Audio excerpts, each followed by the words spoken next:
अस्सलाम वालेकुम नाज़रीन, न्यूज़ टॉक विद नसरी गोपांग में भली कार माया मंजी मेज़बान सैमाबा प्रोग्राम में गुफ्तगू कंदासीं ईरान ऐं अमेरिका जे विच में हलंदड़ छिकताण ऐं आबने हुर्मुज़ हिन वक़्तु हिकु भेरो ॿीहर हिन छिकताण जो मर्कज़ बणियल आहे। आबने हुर्मुज़ में जहाज़नि ते हमलनि खां पोइ अमेरिका ऐं ईरान जे विच में जेके पीस टॉक्स आहिनि उहे हिन वक़्तु ताईं मुअत्तिल आहिनि ऐं आबने हुर्मुज़ जे हवाले सां हिन वक़्तु जेको ईरान पारां दावा कई वई त ओमान सां मिली करे जेका को हिकिड़ो इंतज़ाम ठाहियो वेंदो उन हवाले सां ओमान बि इन हवाले सां हुर्मुज़ जी बहाली जे हवाले सां ॻाल्हियुनि खे पेचीदा करार ॾिनो आहे। इन खां अलावा UAE आबी लंघ खे खोलण जी दरख़्वास्त कई आहे। इन खां अलावा नाज़रीन, अमरीकी सदर पारां हिकु भेरो ॿीहर अमरीका खे धमकियुनि जो सिलसिलो जारी आहे ऐं ईरान जे सूबे अस्फ़हान में जोहरी कॉम्प्लेक्स खे निशानो बणाइण जी अमरीकी सदर पारां धमकी ॾिनी वई आहे। हिन वक़्तु मौजूदा सूरतहाल जे हवाले सां पीस टॉक्स कीअं अॻिते वधंदियूं ऐं आबना हुर्मुज़ खे बहाल करण जे हवाले सां जेके कोशिशूं हलंदड़ आहिनि उन ते गुफ़्तगू करण लाइ असां सां हिन वक़्तु तेहरान खां वीडियो लिंक ते मौजूदु आहिनि सीनियर तर्जुमा निगार आहिनि अज़ीम सब्ज़वारी साहब। अज़ीम सब्ज़वारी साहब, बहुत शुक्रिया, आपको वेलकम कहेंगे आके शो में। क्या आप समझ रहे हैं इस वक्त आबना हुर्मुज़ के हवाले से जो सूरत हाल है दोनों फरीक़ैन के बीच में एक बार फिर जो है जैसे टग ऑफ वॉर है आबना हुर्मुज़ के अंदर, आप किस तरह इस सूरत हाल को देख रहे हैं कि मुस्तकबिल में आबना हुर्मुज़ पे जो एक हाकमियत की दावा है दोनों ममालिक की तरफ से, इस वक्त आप क्या समझते हैं कि आबना हुर्मुज़ को बहाल करना अमेरिका के लिए कितना दर्द सर बन चुका है? बहुत शुक्रिया सबसे पहले तो आपका कि आपने मुझे प्रोग्राम में दावत दी। जहाँ तक आबना हुर्मुज़ की सूरत हाल का ताल्लुक है तो हमें ये देखना पड़ेगा कि ये सूरत हाल क्यों कर पेश आई। आपको याद है कि जब जंग शुरू हुई थी जनवरी में और उसके बाद दोबारा अमेरिका ने जब ईरान पर जंग मुसल्लत की तो इसके नतीजे में आबना हुर्मुज़ जो पहले खुला हुआ था और ईरान की तरफ से उस पर कोई अपना ये दावा भी नहीं था कि आप यहाँ से जो गुजरेगा वो यहाँ से कोई टोल दे के या पैसे दे के या खदमात या सर्विसेज देकर जाएगा। तो ईरान ने तो इसको खुला छोड़ा हुआ तो पूरी दुनिया के लिए, पूरी दुनिया इससे आसानी के साथ फ़ायदा उठा रही थी इस आबनाए से। ये अमरीका है कि जिसने ईरान पर जंग मुसल्लत करके और खलीज फार्स के इस खत्ते को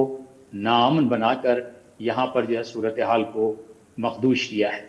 लिहाजा अगर खत्ते में कोई भी सूरत हाल पेश आ रही है तो दुनिया को इसका जिम्मेदार अमरीका को समझना चाहिए, न कि ईरान के हवाले से इस तरह के कोई बयानात या बातें कहनी चाहिए जिस तरह से बाज लोग कर रहे हैं। तो लिहाजा ये सूरत हाल का जिम्मेदार तो अमरीका है। अब जब मुआहदा इस्लामाबाद हुआ और इस्लामाबाद डिक्लेरेशन के अंदर जो शिक नंबर 5 है उसके अंदर साफ तौर पर यह कहा गया और इसको अमेरिका ने भी कबूल किया, पाकिस्तान की तरफ से पाकिस्तान के वज़ीर आज़म ने इस इनिशिएटिव पर दस्तखत भी किए कि आबनाए हुर्मुज़ का इंतज़ाम व इंसराम ईरान चलाएगा और ईरान के बताए हुए रूट के मुताबिक ही वहाँ से आमद व रफ्त होगी। फिर अमेरिका ने इस मामले को खटाई में डालने की कोशिश की, ईरान की जो कलमरो है उसके अंदर मुदाखलत करने की कोशिश की और एक नया रूट ईजाद करके और ईरान को बाईपास करना चाहा। यानी हम ये कह सकते हैं कि वो मुआहदा जो पाकिस्तान की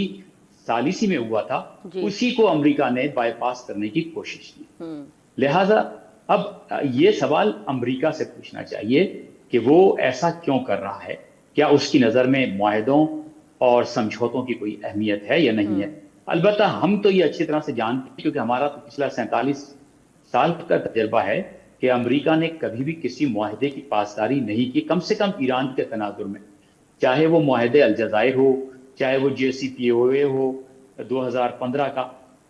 जैसे 2018 में यही मौजूदा सदर डोनाल्ड ट्रंप ने उसको फाड़ दिया था। फिर मुज़ाकरात का एक गेम चलाया गया, उसके बाद फिर ईरान के ऊपर उस मुज़ाकरात के गेम के दौरान 2 मरतबा जंग मुसल्लत की गई। अब फिर मुज़ाकरात की एक चेन चलाई गई और जंगबंदी की बात की गई और इस तमाम मामलात के अंदर पाकिस्तान को आगे किया गया और पाकिस्तान को आगे लाकर जब ये इनिशिएटिव तय हो गया तो उसके बाद फिर अमेरिका ने वही चाल चली जो हम हमेशा चलते चले आए हैं। लिहाजा अब इस मामले में ईरान तो ये सोच रहा है कि ये जो मामलात अगर जंग से पहले की सूरत हाल पर कोई वापस ले जाना चाहता है आबनाए हुर्मुज़ को तो वो कतन नहीं जाएगा, इसलिए कि अब ईरान की सिक्योरिटी और सलामती का मसला जो है वो दरपेश है। क्यों? उसकी बुनियादी वजह यह है کہ اس خطے کے اندر جتنے بھی ساحلی ممالک ہیں، عمان سے لے کر اور کویت تک اور حتیٰ عراق تک، جس کی سرحدیں بھی ایران سے ملتی ہیں، یہاں پر امریکی فوجی اڈے ہیں۔ وہ تمام کے تمام وہ اڈے ہیں کہ جو ایران کے خلاف پچھلی 12 روزہ جنگ میں بھی اور 40 روزہ جنگ میں بھی استعمال ہوئے ہیں۔ لہذا مسئلہ ایران کی سلامتی کا ہے۔ اب خطے کے ممالک کو یہ سوچنا ہے کہ وہ اس پیراڈاکس سے کیسے نکلتے ہیں کہ آیا خطے کی سلامتی خطے کے ممالک مل کر ان کو پوری کرنی ہے، یا وہ ابھی تک امریکہ کی چھتری تلے ہی چلنا چاہتے ہیں، جیسا کہ بعض ممالک کا موقف سامنے آ رہا ہے۔ لہذا ہم تو یہ کہتے ہیں کہ اس علاقے میں امریکی مداخلت کا خاتمہ جب تک نہیں ہوگا، یہاں پر امن قائم نہیں ہو سکتا۔ اس لیے کہ اب امریکی صدر کی جو بیانات ہیں اگر آپ ان کو دیکھیں تو وہ اس خطے کے اندر امن چاہتے تو ان کی تو ضرورت ہی نہیں ہے اس علاقے کے اندر، لیکن اب وہ کہہ رہے ہیں کہ ہم آبنائے ہرمز پر اپنا کنٹرول قائم کریں گے، اس کی آمدنی بھی ہم کمائیں گے اور اس کو ہم جو ہے انتظام و انصرام اس کا ہم چلائیں گے، جبکہ امریکہ 7 سمندر پار اس کی ٹیریٹری ہے۔ ایران اس خطے کا ملک ہے، عمان ہو یا اس خطے کے جو ممالک ہیں وہ یہاں کے مالک ہیں اس خطے کے، لیکن جو آبنائے ہرمز کا علاقہ ہے وہ صرف 2 ملکوں کی ملکیت میں آتا ہے۔ اس میں کوئی شک نہیں ہے کہ اس کا ایک بڑا حصہ ایران کے پاس ہے اور ایک مختصر حصہ عمان کے پاس ہے۔ سر عمان کے امریکہ کا اس سے کیا تعلق ہے؟ جس کیوں طرح خطے سر عمان کے حوالے سے اگر ہم دیکھیں اس وقت موجودہ صورتحال میں، تو آبنائے ہرمز کی بحالی کے حوالے سے اور ایک انتظام تشکیل دینے کے حوالے سے آپ سمجھتے ہیں کہ عمان کو جو کردار ادا کرنا چاہیے وہ عمان اس وقت وہ کردار ادا کر رہا ہے؟ نہیں، میں نہیں سمجھتا کہ اس وقت جو صورتحال پیش آئی ہے اس میں عمان کیونکہ امریکی دباؤ شکار ہے اور اس خطے کے تمام ممالک امریکی دباؤ کا شکار ہیں، کیونکہ انہوں نے پہلے ہی اپنی سلامتی کو امریکہ کے ہاتھوں گروی رکھ رکھا ہے۔ وہ تو یہ سمجھتے ہیں نا کہ امریکہ کی چھت تلے ہمیں سلامتی مل سکتی ہے، لیکن حالیہ جنگ نے بھی یہ ثابت کیا کہ امریکہ تو اپنے اڈے ہی نہیں بچا سکا، اپنے اڈوں کی سلامتی نہیں کر سکتا، تو وہ ان ممالک کی سلامتی کیا کرے گا؟ ہمارا انیشیٹو ایران کا شروع سے ہی رہا ہے، پچھلے کم سے کم 40-42 برس سے ہم یہ بات کہہ رہے ہیں کہ خطے کی سلامتی خطے کے ممالک کے تعاون سے ہونی چاہیے۔ یہ ممالک آپس میں مل بیٹھ کر اس علاقے کی سلامتی کا تحفظ کر سکتے ہیں۔ کون آئے اس علاقے کے اندر، کون جائے اس علاقے کے اندر، یہ ڈیسائیڈ کرنا امریکہ کا کام نہیں ہے، نہ امریکہ کوئی اس کا حق حاصل ہے، بالکل۔ یہ اس خطے کی ممالک کی ذمہ داری ہے۔ اب پیس ٹاکس پہ آتے ہیں، پیس ٹاکس کے حوالے سے جو ٹیکنیکل گروپس تھے اس حوالے سے اس وقت جو ہے وہ صورتحال آگے نہیں بڑھ رہی اور ڈیڈ لاک کا شکار ہے۔ اب آپ نے ہرمز کے حوالے سے کیا آپ سمجھتے ہیں کہ جو ثالث ممالک ہیں وہ کس طرح اس صورتحال سے ایران اور امریکہ کو دونوں کو باہر نکال سکتے ہیں اور ایک جو اس وقت کشیدگی ہے اور تناؤ ہے صورتحال میں اس کو کچھ نارملائز کرنے میں وہ اپنا کردار ادا کر سکیں؟ تو جو میڈیٹر ہیں وہ آپ سمجھتے ہیں کہ وہ اپنا رول پلے کرنے کے باوجود بھی وہ آؤٹ پٹ نہیں مل رہا اس وقت آپ نے ہرمز کے حوالے سے؟ کیونکہ جس طرح آپ نے فرمایا ایم او یو میں جو کلوز 5 ہے اس میں واضح طور پہ یہ لکھا ہوا ہے کہ ایران آبنائے ہرمز کے اندر اپنی جو ہے وہ اپنا ایک انتظام بنا سکتا ہے، تو پھر کیوں جو ہے وہ امریکہ اور ایران دونوں اس بات پہ اتفاق کرنے کے بعد بھی اس پہ امپلیمنٹ نہیں کر رہے؟ اور ثالث ممالک کے رول کے حوالے سے بھی بتائیے گا۔ دیکھیے، جہاں تک آپ نے یہ بات کہی کہ امریکہ اور ایران، امریکہ کا تو تعلق بنتا ہے صرف اس حد تک کہ وہ اس معاہدے کی پابندی کرے، اس کو اس نے ایکسپٹ کیا ہے ایم او یو کی شکل میں شپ نمبر 5 کو کہ ایران اس علاقے کا انتظام چلائے گا۔ جب ایران نے انٹرنیشنل میری ٹائم ایجنسی کو روٹ بنا کر دے دیا کہ یہ روٹ ہے، اس روٹ سے آپ جائیں اور آئیں گے، ہم آپ سے 60 دن کے لیے کوئی پیسے بھی نہیں لیں گے اس کے، تو ایران کو اس بات کا حق حاصل ہے نا کہ جب پھر آپ امریکہ کون ہوتا ہے کہ وہ جنوبی جو پارٹ ہے اس کے اندر جا کر کوئی روٹ ایجاد کرے اور وہاں سے جو ہے وہ شپس کو کہے کہ آپ یہاں سے گزر کے جائیں، جبکہ وہ خطرناک بھی ہے، وہاں پر جو ڈیپ بھی نہیں ہے، بڑے جہاز وہاں سنک بھی ہو سکتے ہیں، تو یہ تو امریکہ کی بات ہے نا۔ تو اب رہ گئی بات ثالث ممالک کی، تو کیا ثالث ممالک امریکہ کو اس ایم او یو کا پابند بنا سکتے ہیں؟ دیکھیں نا، ایم او یو کی پہلی شق، 5ویں شق، 10ویں اور 11ویں شق، تو یہ ساری جو شقیں ہیں وہ ایک دوسرے سے کو ریلیٹڈ ہیں۔ پہلی پر عمل ہوگا تو دوسری بات آگے بڑھے گی، دوسری پر عمل ہوگا تو 10ویں اور 11ویں پہ بات ہوگی، ٹھیک ہے نا؟ تو یہ تمام چیزیں یہ ایک دوسرے کے ساتھ ریلیٹڈ ہیں۔ امریکہ نے کس شق کی پابندی کی؟ کیا امریکہ نے اسرائیل کو لبنان پر حملوں سے روک پایا ہے؟ जिसका उसने वादा किया शिप नंबर 1 में कि ऑल फ्रंट के ऊपर जो है वो जंग बंद होगी, लेकिन अमेरिका नहीं कर पाया उसको कि वो मुकम्मल तौर पर लबनान को जो है वो बचा पाए या लबनान की जंगबंदी। अब उसने एक खुद से ये जो इनिशिएटिव लिया, ईरान के इलाकों पर आप रोजाना ईरान की जो है साहिली इलाकों पर आप हमले कर रहे हैं। क्यों हमले कर रहे हैं? जब आपको इख्तियार ही नहीं है, आपको ये हक हासिल नहीं है उस मुआहिदे के तहत कि आप जो है वो इस इलाके के अंदर किसी को ये कहें कि आप फला रूट से जाएं और फला रूट से ना जाएं। ईरान को इस बात का हक हासिल है और ईरान की सलामती का मसला है, लिहाजा ईरान अपनी सलामती पर कोई कॉम्प्रोमाइज नहीं करेगा। ये देखिए, आबनाए हुर्मुज से जो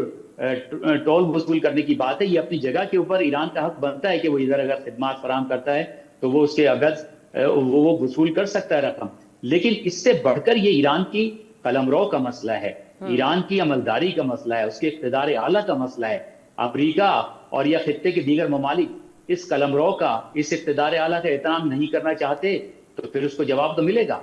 इसके खिलाफ ईरान तो खामोश नहीं बैठेगा। अब क्या आप समझते हैं कि सूरत-ए-हाल से बाहर कैसे निकला जा सकता है? उसके लिए जो है वो सालिस मुमालिक हैं या फिर इसमें आप समझते हैं कि चाइना भी रोल प्ले कर सकता है आपने हुर्मुज के मामले पे? देखिए, जो भी ममालिक इसमें अपना किरदार अदा कर सकते हैं उनको करना चाहिए, हम इसके हक में हैं। हमने पहले भी पाकिस्तान की सालिसी को कबूल किया और इसीलिए कबूल किया कि पाकिस्तान इस मामले में हमारी मदद कर सकता है। लेकिन मसला उन ममालिक का ये है कि वो अमेरिका को किस तरह से कोई पाबंद करेगा, अमेरिका को आलमी कानून का पाबंद कैसे बनाया जाएगा। ये पाबंदी की तो कोई गारंटी नहीं दे सकता, ना पाकिस्तान दे सकता है, ना चाइना दे सकता है, ना रशिया दे सकता है, ना कोई और मुल्क दे सकता है, ना अक़वाम मुत्तहिदा इवन जो है उसने कोई आज तक कोई गारंटी दी है इस चीज की कि अमेरिका जो है वो आलमी कवानीन की पासदारी करेगा। पिछली जंगों का आप मुताला कर लीजिए, अमेरिका ने कौन सी जंग के अंदर बैन अक़वामी कवानीन और ज़ाब्तों की पाबंदी की है जो वो इस मौके पर करेगा। हमें तो पहले दिन से अंदाजा था कि अमेरिका एक काबिल एतमाद मुल्क नहीं है, इस पर एतमाद नहीं किया जा सकता। वो अपने वादों से भी हर वक्त फिर सकते हैं, किसी भी वक्त फिर सकते हैं, और फिर गए वो, जबकि वो खुद वादे करके जो है वो उसमें मुकर जाते हैं, सुबह कुछ कहते हैं शाम को कुछ कहते हैं। तो ये सूरत हाल जब तक बाकी रहेगी उस वक्त तक दुनिया के अंदर अमन जो है वो कायम नहीं हो सकता, चाहे कि खलीज फारस का इलाका। अब तो हम ये समझते हैं कि बिल्ली थैले से बाहर आ गई है, जिससे जो है वो आहिस्ता आहिस्ता अपनी वो तमाम जो ख्वाहिशात हैं, जो उनकी इस इलाके पर बालादस्ती की ख्वाहिशात हैं, या ईरान के तेल या खित्ते के तेल को कंट्रोल करने की जो उनकी ख्वाहिश है वो सामने आ रही है। वो ईरान की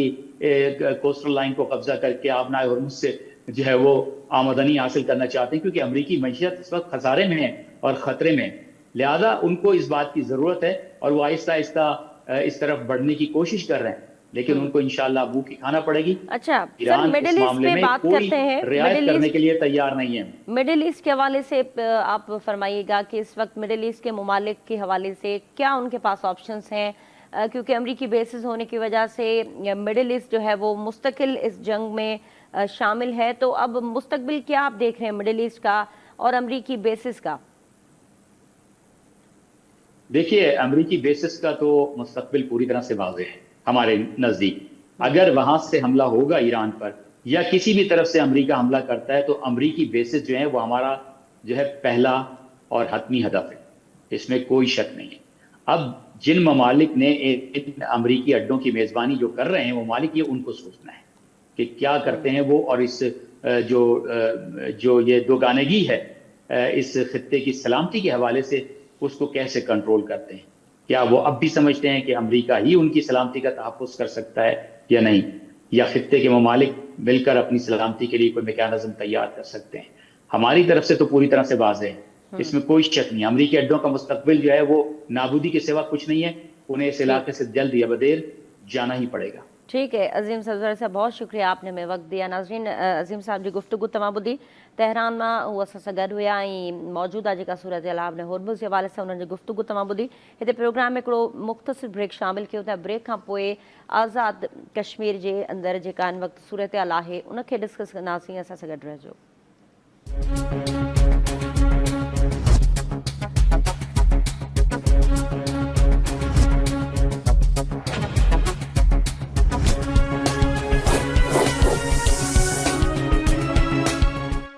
वेलकम बैक नाज़रीन, प्रोग्राम जे हिन हिस्से में गुफ्तगू कंदासीं रावलाकोट में कालादम एक्शन कमेटी जे हथियारबंदनि सिक्योरिटी फोर्सिस ते हमलो कयो, जंहिंजे नतीजे में हिकु सिक्योरिटी अहलकार शहीद थी वियो आहे। हिन वक़्तु आज़ाद कश्मीर जे हवाले सां अगरि गुफ़्तगू कयूं त सियासी तौर ते हिन वक़्तु गैर यकीनी वारी सूरतहाल आहे ऐं गुज़िरियल केतिरनि ई महीननि खां जेको क्रैकडाउन जो सिलसिलो बि जारी आहे। तव्हांखे ॿुधायूं त आज़ाद कश्मीर में हफ़्तनि खां जारी मुज़ाहिरनि ऐं एहतजाजनि जे नतीजे में हुकूमती सतह ते जेके अंग अखर ॿुधाया विया आहिनि उन मुताबिक़ 18 माण्हू मारिजी चुका आहिनि इन एहतजाजनि जे हवाले सां, जिन में 4 पुलिस एहलकार बि शामिल आहिनि। ओवरऑल आज़ाद कश्मीर में 27 जुलाई ते इलेक्शन रिथियल आहिनि ऐं उन सॼे मंज़रनामे खे अगरि सम्झण जी कोशिशि कयूं त हिन वक़्तु आज़ाद कश्मीर में जेका सियासी गैर यकीनी वारी सूरतहाल आहे, अमन अमान जी सूरतहाल आहे, उन हवाले सां जेके ही चूंडूं आहिनि उहे तमामु अहमियत जूं हामिल आहिनि, छो त हिन वक़्तु एक्शन कमेटी खे कलअदम करार ॾिनो वियो आहे ऐं जेके एहतजाजनि जो सिलसिलो हलंदड़ो उनखे मद्देनज़र रखी जेके सियासी धुरियूं आहिनि उहे कीअं हिन वक़्तु इलेक्शन कैंपेन हलाईंदियूं ऐं कीअं मुस्तक़बिल जो इलेक्शन जो मंज़रनामो जुड़ंदो, इन ते गुफ़्तगू लाइ असां सां हिन वक़्तु मौजूदु आहिनि शाहिद अमीर साहब, असांखे जॉइन किया है। शाहिद अमीर साहब, बहुत शुक्रिया, आपने हमें वक्त दिया। किस तरह आप देख रहे हैं रावलाकोट में एक अफसोसनाक वाक़या हुआ है और उसके हवाले से आप ओवरऑल आज़ाद कश्मीर में जो सिक्योरिटी की सूरत हाल है उसको किस तरह देख रहे हैं? जी बहुत शुक्रिया। देखिए, ये जो रावलाकोट में जो अफसोसनाक वाक़या हुआ है जिसमें एक रंजीर एहलकार शहीद और एक जख्मी हुआ है, लेकिन ये एक अफसोसनाक वाक़या है और ये जिस तरीके से वहाँ मुसल्ला जत्थे इकट्ठे हुए हैं और जिस तरीके से वो अटैक कर रहे हैं तो शहरी मर्दी पर फायरिंग कर रहे हैं, तो ये दिखाई देता है कि ये सब कुछ बड़ा प्लान तरीके से ये सारा काम हो रहा है। क्योंकि अगर आप अपने किसी डिमांड के लिए एहतजाज कर रहे हैं और एक सिविलाइज तरीके से एहतजाज कर रहे हैं तो उसके बहुत से तरीके होते हैं। वो ये तरीका नहीं होता कि आप मुसल्ला जत्थे बनाएं और इस तरीके से ग्रुपिंग करें और आवाम को या शहरियों को नुकसान पहुंचाएं या जो सिक्योरिटी इदारे को नुकसान पहुंचाएं, तनसीबात को नुकसान पहुंचाएं। जब इस तरह का तरीक़ेकार अख्तियार किया जाता है तो वो डेफिनेटली उसके पीछे के मकासद भी कुछ और होते हैं और उसके पीछे कोई ना कोई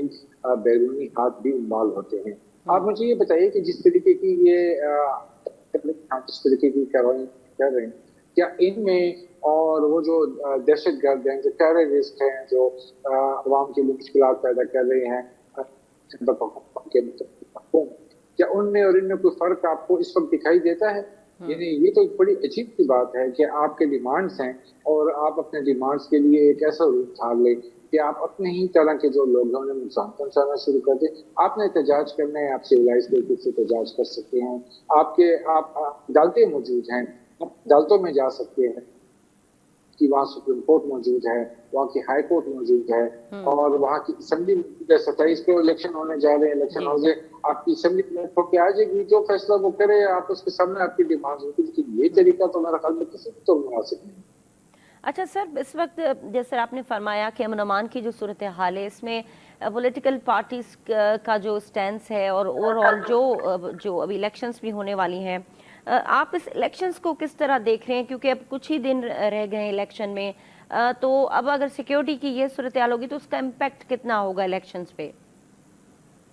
जी देखिए, पहली बात तो ये है कि जो वहाँ पे जाहिर है कि पीपल्स पार्टी की हुकूमत है और पीपल्स पार्टी की हुकूमत ने ये मामला शुरू से बड़ा इसे एक लूज तरीके से लिया है, जिसकी वजह से मुश्किलात बढ़ी और मसाइल इतने बढ़ गए कि आप पूरा एक पहाड़ा में खड़ा दिखाई दे रहा है। ये जो जितनी भी पॉलिटिकल पार्टीज हैं जो वहाँ पे इलेक्शन में जा रही हैं और इलेक्शन में हिस्सा ले रही हैं, मेरे ख्याल में ये सबकी जिम्मेदारी बनती है। क्योंकि देखिए ना, जब कोई मुल्क है, कोई रियासत है, कोई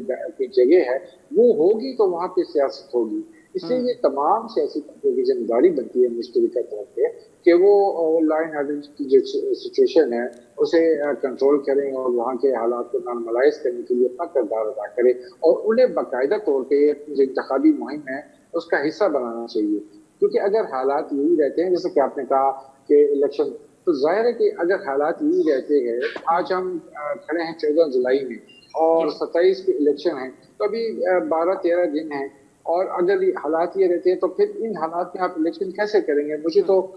2008 और 2013 के वो खैबर पख्तूनख्वा याद आ रहा है कि जब यहाँ पे दहशतगर्दी की मुश्किलात थी और उन हालात में जब इंतखाबात हुए तो फिर धमाके भी हुए रैलियों में और सुसाइड अटैक्स भी हो गए। तो ये मुश्किलात दिखाई देती हैं। اس لیے میرا خیال میں تمام سیاسی جماعتوں کو اپنی انتخابی مہم کا حصہ ایسے بنانا چاہیے، نارملائز کرنا چاہیے حالات کو، اپنا کردار ادا کرنا چاہیے، اور صرف سیاسی جو نعرے ہیں یا جو سیاسی کمپین ہے صرف اسے فوکس نہ کرے، کیونکہ اگر یہ سچویشن رہی تو کیا الیکشن ہوں گے اور اس کے نتیجے میں جو اسمبلی بنے گی یا جو حکومت وجود میں آئے گی پھر اس کی کیا حیثیت ہوگی؟ تو یہ اس میں کسی بھی لیفٹ اور رائٹ کو چھوڑ کے معاملات کو فوکس کرنا چاہیے۔ اچھا سر، سیاسی طور پہ اگر دیکھا جائے تو اس وقت پولیٹیکل پارٹیز جو ہیں وہ آپ کو دکھ رہی ہیں کہ وہ عوام کے ساتھ ہیں، عوام کے پاس جا کر ان کے جو مسائل ہیں ان کو کم سے کم ایڈریس کرے، ان کو سنیں، کیونکہ صرف طاقت کے استعمال سے تو صورتحال مزید آگے اور خراب ہوگی، اور خود پولیٹیکل پارٹیز کو الیکشن کیمپین بھی کرنی ہے۔ تو آپ کیا سمجھتے ہیں کہ یہ ایک اسپیس کیوں ہے عوام اور پولیٹیکل پارٹیز کے بیچ میں؟ جی میں دیکھیے یہ عرض کیا میں نے کہ وہاں جو گورنمنٹ ہے اور وہاں پہ جو وزیر اعظم ہیں وہ پیپلز پارٹی کے ہیں، اور اصولی طور پہ انہیں چاہیے تھا کہ جب یہ ایشو شروع ہوا، جب یہ معاملہ شروع ہوا، نشستوں کے 12 سیٹوں پہ 10-12 سیٹوں سے یہ معاملہ شروع ہوا، تو اس وقت انہیں تھوڑا سیریس لینا چاہیے تھا معاملہ، اور اس وقت معاملات کو کنٹرول کرنا چاہیے تھا۔ اب بھی کوئی ایسی دیر نہیں ہوئی، اب بھی بات چیت کی جا سکتی ہے، لیکن ساتھ ساتھ میں دیکھیں نا ان لوگوں کو بھی تو فری ہینڈ نہیں دیا جا سکتا۔ اور مجھے تو حیرت ہوتی ہے کہ کیا ایسی قیامت آ گئی، کیا ایسی ڈیمانڈز آ گئی ہیں کہ اب اس میں مسائل پیدا ہونا شروع ہو گئی۔ جو نشستیں ہیں، اگر نشستوں کا معاملہ ہے تو یہ کیا پہلی مرتبہ ہیں؟ یہ تو شروع سے ہیں، شروع سے چلتی آ رہی ہیں، اور یہ تو اب وہاں کی جو قانون ساز اسمبلی جو بھی بنے گی، اسمبلی وجود میں آئے گی نئی اسمبلی، یہ تو اس کا حق ہے کہ وہ قانون سازی کرے، نشستوں کو ختم کرنا چاہتے ہیں بے شک ختم کریں، ان کا حق ہے، رائٹ ہے، یہ تو لیجسلیٹرز کا حق ہے، ان سے کوئی حق چھین نہیں سکتا۔ لیکن کیا آپ بزور شمشیر یہ کام کر سکتے ہیں؟ دیکھیں آپ کو یاد ہی ہوگا جب پہلے وہاں پہ ایشو بنا، بجلی کتنے روپے یونٹ مل رہی ہے وہاں پہ، آٹے کی کیا قیمت چل رہی ہے، دیگر اشیاء کی کیا قیمت چل رہی ہے، تو اور کیا کریں، من مسئلہ دے دیں انہیں۔ اب باقی پاکستان میں جو لوگ بس رہے ہیں وہ کیا ہیں، کیا وہ یہ ان مشکلات سے دوچار نہیں ہیں؟ تو میرے خیال میں تھوڑا انہیں بھی سوچنا چاہیے اور تھوڑا فوکس کرنا چاہیے، کیونکہ اگر وہ کسی کے ہاتھوں میں کھیلیں تو انہیں یاد رکھنا چاہیے کہ کٹپتلیاں جو ہیں اگر وہ کسی کے ہاتھوں میں کھیل بھی دی ہوتی ہیں تو جب تماشا ختم ہوتا ہے تو وہ کٹپتلیاں جو ہیں وہ انہیں پھاڑ کے پھینک دیا جاتا ہے، ان کی حیثیت ختم ہو جاتی ہے، تو جب تک ڈور ہلتی رہتی ہے تب تک وہ کٹپتلیاں ہلتی رہتی ہیں، تو اس لیے انہیں خود بھی سوچنا چاہیے کہ وہ کن ہاتھوں میں کھیل رہے ہیں اور وہ کیا کر رہے ہیں۔ تو سر اگر یہ اس کو ہم کنیکٹ کریں بھارت سے، تو اس وقت جو ہم صورتحال دیکھ رہے ہیں، آپ کیا سمجھتے ہیں کہ بنیادی طور پہ ایکشن کمیٹی کی جو مطالبات ہیں وہ کہیں باہر سے وہ لیڈ ہو رہے ہیں، یا پھر آپ سمجھتے ہیں کہ جو پولیٹیکلی ایک اسپیس ہے آزاد کشمیر کے اندر، یہ اس کا ہی جو ہے وہ ریفلیکشن ہے؟ آپ کیا سمجھتے ہیں کہ یہ بنیادی جو مسائل ہیں وہاں کے، ان کی ڈیمانڈ کرنا اور اس طرح سے پھر اس احتجاج کو ریکارڈ کروانا، یا پھر جو ہے وہ اس میں شدت اس طرح کی آ چکی ہے احتجاج کے اندر کہ اب جو ہے وہ جیسے ڈائلاگ کی صورت اختیار کرنے کے بجائے یہ کہیں اور جو ہے یہ معاملات پھر ایڈریس ہو رہے ہیں؟ دیکھیے احتجاج تو میں نے جیسا کہ عرض کیا کہ وہاں پر وہ نشستوں کے معاملے پہ شروع ہوا معاملہ، اور جی بیٹھے اور دھرنا اور یہ سارے معاملات، لیکن مجھے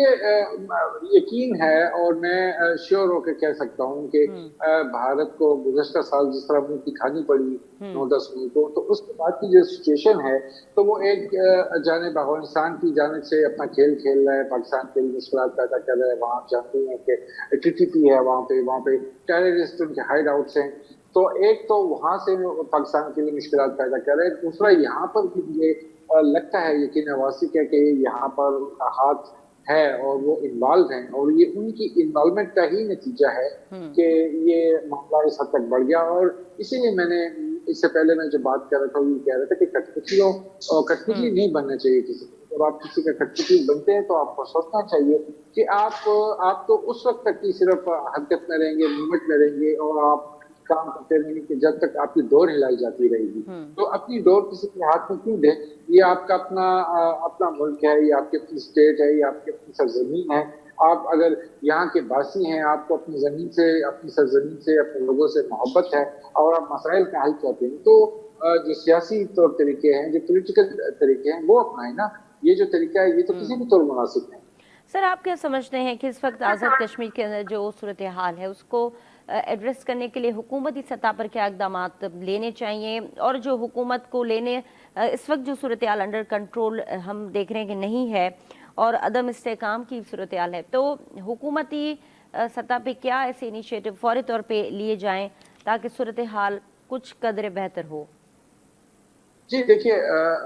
एक तो ये है कि ज़ाहिर है कि इस वक्त वहाँ पे कैंपेन अरूज पे है और थोड़े दिन रह गए हैं इलेक्शन के, तो एक तो इलेक्शन का मामला है, तो जी। डायरेक्ट वज़ीर आज़म या जो प्रेसिडेंट हैं या वो इन्वॉल्व नहीं हो सकते, वहाँ पे जा नहीं सकते। लेकिन मेरे ख्याल में प्रेसिडेंट साहब को इस्लामाबाद में इजलास बुलाना चाहिए, वहाँ पे प्राइम मिनिस्टर भी हों और उनकी अपनी पार्टी की दीगर सियासी जमातें, स्पेशली वो सियासी जमातें जो वहाँ इलेक्शन में हिस्सा ले रही हैं, वहाँ की जो लीडरशिप है, आज़ाद जम्मू कश्मीर की जो लीडरशिप है, वहाँ की मकामी उन्हें बुलाना चाहिए, वहाँ की कायदीन को बुलाना चाहिए, मिल बैठ के एक मामला करना चाहिए, तो एक रास्ता बनाना चाहिए। और रास्ता जब बनाएंगे और आपको एक दफा रास्ता मिल गया, तो मेरे ख्याल में मामलात आसान होना शुरू हो जाएंगे, इजी होना शुरू हो जाएंगे, नरम होना शुरू हो जाएंगे। लेकिन आप अगर इस इंतजार में हैं कि 27 जुलाई को इलेक्शन हो जाए और उसके बाद हम देखेंगे, तो आप अपनी 10-12 दिन आप मजीद उन्हें ढील दे रहे हैं, मजीद छूट दे रहे हैं, तो उससे मुश्किलात पैदा होंगी। अगर इस दौरान खुदा न खास्ता कैजुअल्टीज होती हैं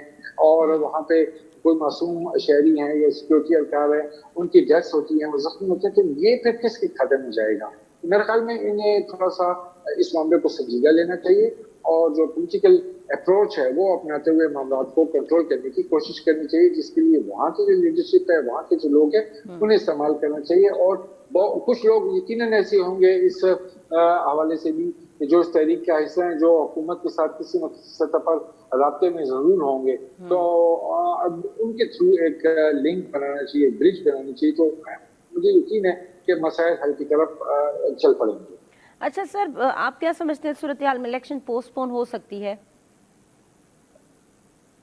देखिए, अगर खुदा न खास्ता वहाँ पे मसाइल ज्यादा पैदा होते हैं, मुश्किलात बढ़ती हैं, तो ये एक इम्कान तो हो सकता है। लेकिन जैसे मैं अभी थोड़ी देर पहले भी जब बात कर रहा था कि आपको याद ही होगा कि 2008 और 13 में बड़े खतरनाक हालात थे खैबर पख्तूनख्वा में, और हम उस वक्त ये एक्सपेक्ट कर रहे थे कि शायद इलेक्शन खैबर पख्तूनख्वा में ना हो पाए या खुसूसन कुछ अजला में ना हो पाए, लेकिन उस वक्त यहाँ पर इलेक्शन हुए भी और जो उस वक्त जो आवाम ने अपने वोट भी डाले, लोग इलेक्ट भी हुए, हुकूमतें भी बनी। तो मेरे ख्याल में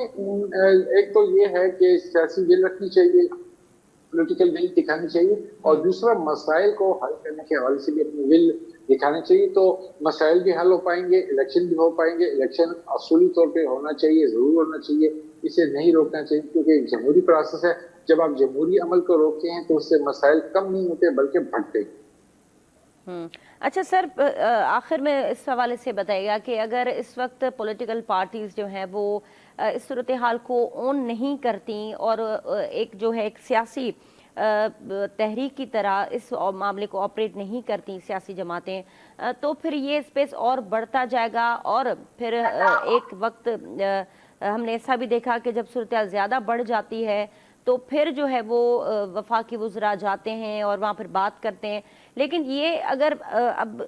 कुछ ही वक्त के अंदर ये सब हो जाए तो आप नहीं समझते हैं कि मसले जो है वो फौरी तौर पे हल भी हो जाएंगे और उनका इम्पैक्ट भी इतना बुरा नहीं पड़ेगा? ये ऐसे ही है। देखिए, मामलात को अगर आप हल करना चाहें, वो इंग्लिश में कहते हैं जहाँ चाहा वहाँ रहा, तो जब आप चाह रखेंगे तो रास्ता निकलना शुरू हो जाएंगे। और ये कोई ऐसी मुश्किल बात नहीं है। मेरे ख्याल में जो सियासी क़यादत है वो सियासी अप्रोच अपनाए, साथ साथ में जो कुछ करने वाले इदारे हैं उन्हें भी इन्वॉल्व रखना चाहिए, वहाँ की एजीपी की जो पॉलिटिकल लीडरशिप है उसे इन्वॉल्व रखना चाहिए, एक्शन कमेटी में एक ब्रिज बनानी चाहिए, रास्ता बनाना चाहिए, उन लोगों के साथ बातचीत का रास्ता अपनाना चाहिए। तो कोई मुश्किल नहीं है, कोई मसला नहीं। देखिए, दुनिया में बड़ी बड़ी तहरीकें चली हैं, बड़े बड़े मसाइल पैदा हुए हैं, बड़ी मुश्किलात आई हैं और हल भी हो गए हैं। यहाँ सिर्फ एक इशू ये है चूंकि एजेके है और इस पे आप जानती हैं कि ये एक ऐसा एरिया है कि पाकिस्तान, हमारा आज भी ये क्लेम है कि जो मकबूजा कश्मीर है वो हमारा है, वो कश्मीर उसके मुताबिक उसका फैसला होना चाहिए, और जो एजेके है उस पर ज़ाहिर है कि इंडिया एक अपना क्लेम रखता है। तो इस हवाले से एक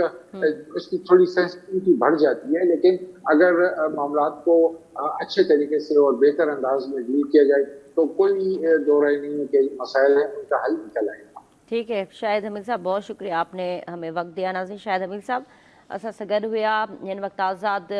कश्मीर जे अंदरि जेका सूरत हाल आहे उन हवाले सां यकीनी तौर ते सियासी धुरियुनि खे किरदारु अदा करिणो पवंदो, जीअं त जॉइंट एक्शन कमेटी जेके कालदम करार ॾिनो वियो आहे, पर जेके आवाम जा बुनियादी मसइला आहिनि, चाहे उहे महांगाई जा मामला हुजनि, अमन मना जी सूरत हाल हुजे, हुकूमत ऐं एहतजाज कंदड़ जे विच में जेको हिकिड़ो गैप आहे उनखे हुकूमती सतह ते ख़तमु करण जे लाइ फौरी तौर ते एक्शन वठणो पवंदो, छो त हिन वक़्तु जेका अवाम में जेको गमी गुस्सो आहे उनखे ख़तमु करण जे लाइ वफ़ाक़ी गवर्नमेंट खे बि किरदारु अदा करणो ऐं पीपल्स पार्टी जी जीअं गवर्नमेंट आहे त उन वक़्तु